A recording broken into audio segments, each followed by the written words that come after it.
Mume wangu, kabla hujalala kuna jambo nataka kukuambia. Sema na kusikiliza. Leo nimeona vitu chini ya zulia sebuleni kama vitu vya kichawi. Vitu vya kichawi? Vimetoka wapi? Mimi pia sijui, labda tumuulize mama. Tumuulize mama? Unamaanisha mama yangu mimi ni mchawi? Sio hivyo mume wangu. Kumbe unamaanisha nini? Sitaki tena kusikia wewe upuuzi, utagombana. Unaongelea mama yangu, usisahau hilo.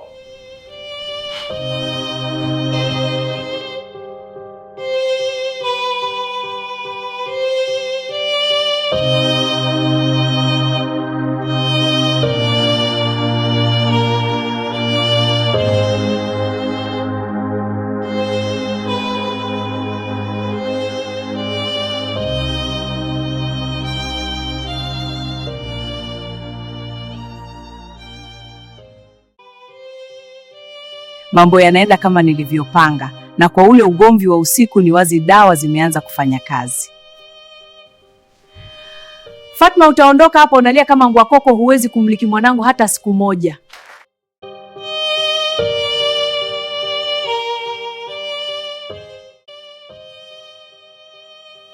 Shikamo mama.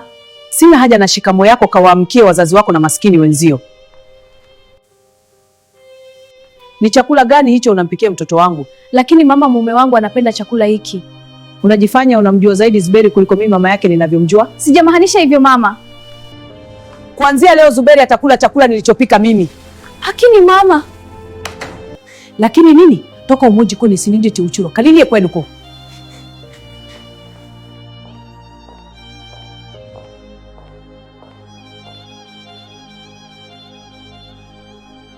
Dawa na kuamrisha ukafanye kazi uliokusudiwa. Fatma, ukivuka kizingiti cha mlango huu uwe kichaa.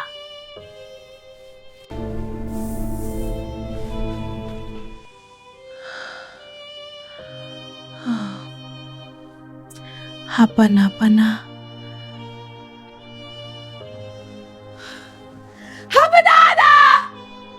Mke wangu, nini shida ya mwanaume yangu kwa ghafla?